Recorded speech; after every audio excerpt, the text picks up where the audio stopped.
Welcome sa my channel. So, magbaback to school tayo. Malapit na yung pasukan kasi May 20 na. June 8, papasok na kami. Sa San Agustin Elementary School, ako grade 3, si Troy grade 2. Kapatid ko naman si Nicholas Troy F. O'Connor. So guys, magbaback to school tayo. So, ipapakita ko sa yung mga gamit ko dito sa pasukan.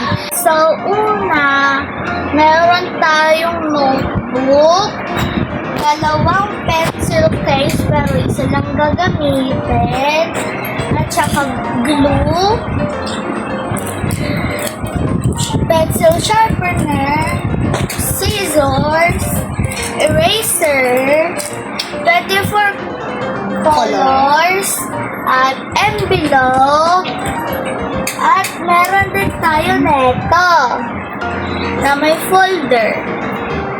So guys, kulang pa to at bibili pa kami sa susunod kapag nag-enroll kami next week. Pupunta kami landmark, i-video din namin. So guys, ipapakita ko ang mga design ng notebook ko. Meron tayong Barbie na pink na buhok, ang paborito ko kasi ay pink. So, eto din yung mga notebook ko, Barbie din, pero colorful kasi kailangan sa school. So, meron din tayong pink, blue, green, yellow, orange, at red. Ang paborito ko kasi dito notebook ay ito. At saka, yung mga pencil case ko ay ito. Ang ganda. Ang nakasulat dito, good everyday. Ang ganda. At saka, meron din tayong isang pencil case. Pero nakatawag dito, pen case. Ito.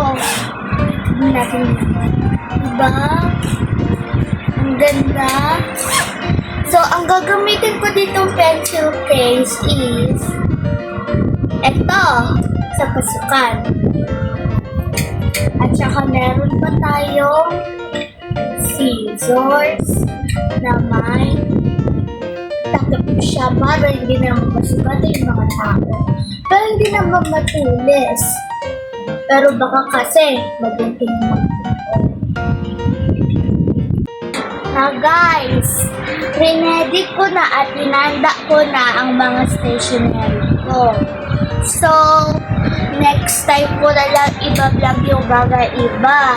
So, tignan nyo na guys!